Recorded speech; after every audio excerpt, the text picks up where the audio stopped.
Deep dive on PR Genius. Ever feel like you're just swimming in information, just like endless stuff coming at you, and you wish someone would just pull out the really interesting bits? Yeah, the stuff that makes you stop and think. Exactly. Well, that's what we try to do here on the deep dive. We take the information pile and, boil it down. Find those core insights, maybe some unexpected connections, spark a little curiosity. And today, you've given us something really different to dive into.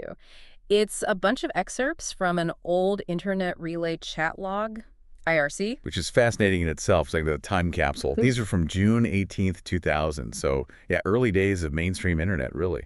A snapshot of an online community back then. So our mission basically is to sift through this chat log, see what it tells us about these people, their world. What made them tick, what they joked about. Yeah, because even seemingly random online chat can be, well, surprisingly revealing and sometimes pretty funny. Oh, definitely. You find some gems in there. So let's jump in. The channel topic set by a user called M. Sakamoto was, wait for it, Crescent Fresh Honey Flash. Huh? Yeah. That definitely sets a certain tone, doesn't it? It really does. What kind of place is this? Well, the log tells us it's the hashtag SubGenius IRC channel. And we see the usernames of who was there at the time. Stang, CBearWiz, M. Sakamoto, Rev Siffle. Quite the collection of handles. Like a roster for a very specific kind of club. And that topic, Crescent Fresh Honey Flash. Yeah. It's bizarre. It is. And the channel description gives us more clues. It points to subgenius.net. Okay, so directly linked to a website. Right. And importantly, it mentions the X-Day Devival and links to alienjesus.com. X-Day Devival, alienjesus.com.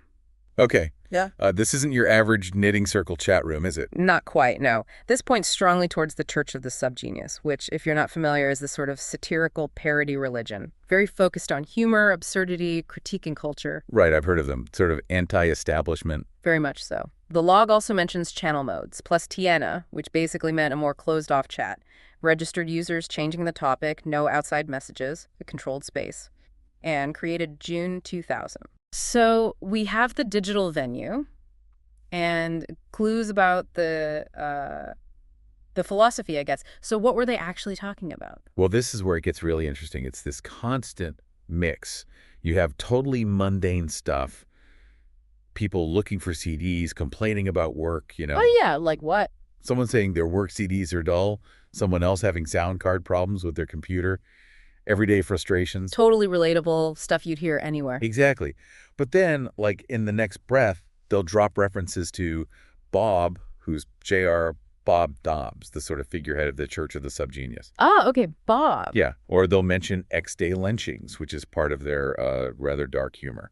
Or someone casually mentions seeing Bob Dobbs in the movie Titan A.E. Wow, so it's just woven into their normal conversation, like mentioning a movie character. Completely. It shows how much that whole subgenius world was just part of their day-to-day thinking. It's not separate. Like an inside language, almost? Totally.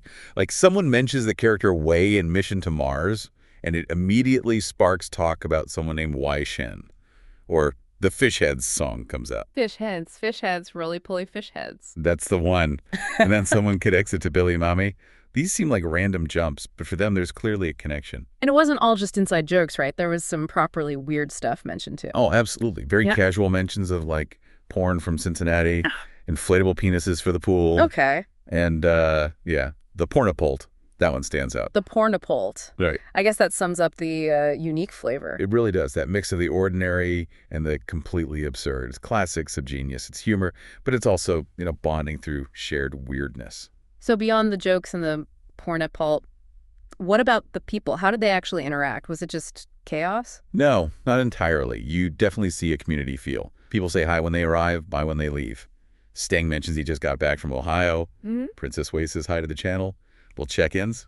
Like a group of regulars at a very strange pub. Kind of, yeah. Yeah. And they help each other out, too.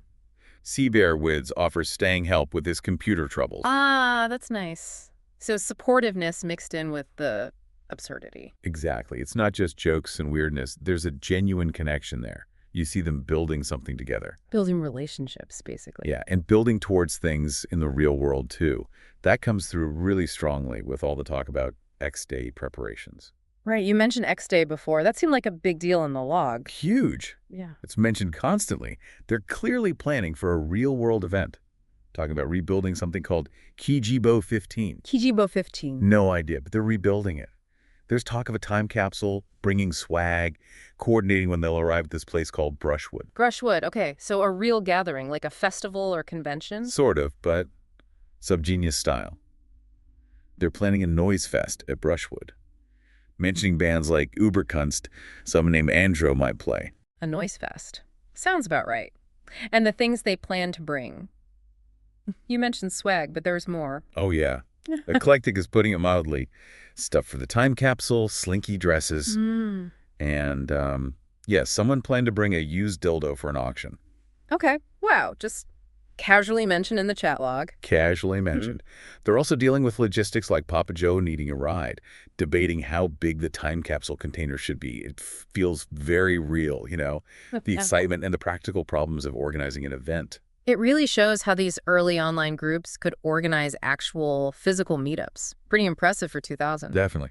And woven through all this planning and chatting are tons of references to SubGenius stuff, their own media, their culture. Like what kind of media did they have? Well, a big one is the Hour of Slack radio show. They talk about it, and Stang's involvement, that seems really central. Hour of Slack? Okay, like their official broadcast? Pretty much. It's been running for ages. Music, weird comedy, rants, that sort of thing. A key part of their whole universe. They also talk about the website subgenius.net. The one linked in the channel description. Exactly. And they're even discussing broken links on it specifically. A missing image called lifeofbob.jpg. Huh. Even the technical glitches are part of the lore. Shows how important that site was to them. Totally. And there's talk about making a SubGenius movie using Flash. Using Flash. Wow, that takes you back. Right. And references to something called Or Kill Me Radio. Plus, this user, Andro, mentions his own music projects, like a song called Church of Fred that was up on mp3.com. So they weren't just consuming the stuff, they were actively creating it. Radio shows, websites, music, potential movies. Exactly. It's a very participatory culture. Yeah. Very active. And the humor is just everywhere, isn't it? Often pretty dark or just completely off the wall. Oh, constantly. It defines the whole interaction. Yeah. There's a story from someone called Jetrock about a toilet seat. The fish heads thing keeps coming back. Playful insults, sarcasm. It's got that very specific, maybe ironic tone, like they're all laughing at something the rest of the world doesn't get. Precisely. That shared irreverence, that's the glue. It's very self-aware. Laughing at the absurdity of it all, including themselves, probably. You mentioned Stang a few times. He seems to pop up a lot in these logs. What's his role here? Yes, Stang, who you figure is Reverend Ivan Stang, a key figure in the church, maybe even the Bob persona. Sometimes he's definitely very active. He's answering questions, giving updates, like about his trip to Ohio or the radio show. So kind of a central figure in the chat, maybe keeping things somewhat anchored. That's how it feels in this log, yeah. He's a focal point for some of the SubGenius-specific talk, definitely. His presence seems important to the dynamic. And throughout all this, people are constantly coming and going from the channel, right? Oh, yeah. Typical IRC. You see the join messages, the part messages. It reminds you this is a live, flowing conversation. People dip in, dip out. A snapshot of a moment. Exactly. These logs capture that fleeting interaction. So as we get near the end of this log, around midnight on June 18th, 2000, what's the lasting impression? What does this hashtag SubGenius chat really show us? I mean, it's a really vivid look at this unique online community, deeply idiosyncratic, built around the Church of the SubGenius. You see how their beliefs, their humor, just infused everything. Yeah, that mix of the totally normal computer problems and the totally bizarre, the pornopult side by side. Right. It wasn't just a topic for discussion. It was how they seemed to live online, which shows how deeply embedded that worldview was for them. So this random chat log full of weird jokes and event planning actually paints a pretty rich picture of this subculture at that point in time. Absolutely. You see the blend of weirdness and normality, the inside jokes, building community, the real connections forming, plans for real-world stuff like X-Day, all happening in this early digital space. It really makes you think, doesn't it, about online communities now. How will people look back on, I don't know, our Discord servers or group chats in 20 years? What archives are being created right now? What seemingly unimportant online chatter holds the key to understanding us in the future? That's a great question. Maybe that Crescent Fresh Honey Flash wasn't just a weird channel topic. Maybe it's about the unexpected insight you get when you really dive deep into these digital records. Makes you wonder what other hidden worlds are just sitting there in old logs and archived web pages, waiting.